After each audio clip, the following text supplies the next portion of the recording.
পাবো না। তাই মহামান্য আদালতের কাছে এইটুকুই আমার কৃতজ্ঞ যে মেয়েটা একটু হইলেও শান্তি পেয়েছে। এই আর কিছু বলার আমার নেই। আর কোনো ঘরে ঘরে যেন এরকম ঘটনা না ঘটে, এইটা দেখেই তো আদালতে যাই। হ্যাঁ, আমি খুশি। আপনার নাম? আমার নাম মমতা বিশ্বাস। টোটাল 14 জন সাক্ষী এই কেসে এক্সামিন্ড হয়েছে।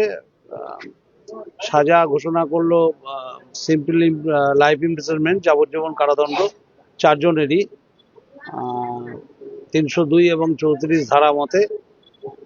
আর 10,000 টাকা ফাইন, অনাদায়ে 3 মাস আরো জেল। আর বধূ নির্যাতনের মামলায় 3 বছরের সাজা আর 1,000 টাকা ফাইন, অনাদায়ে 3 মাস জেল।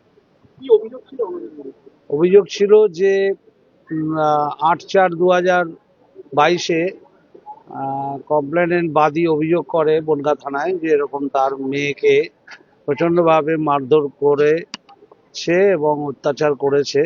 করার ফলে ওরা খবর পায় যে তার মেয়েকে মারধর করে তারা হাসপাতালে নিয়ে যাচ্ছে। তো তারপরে উনি আর হাসপাতালে ওনারা যান, গিয়ে দেখেন যে ওনার মেয়ে মৃত অবস্থায় পড়ে আছে। তারপরে উনি 9/4/2022 উনি মামলা ফাইল করেন বনগাঁ থানায়, বধূ নির্যাতনের মামলা, তার সঙ্গে হত্যা, ষড়যন্ত্র,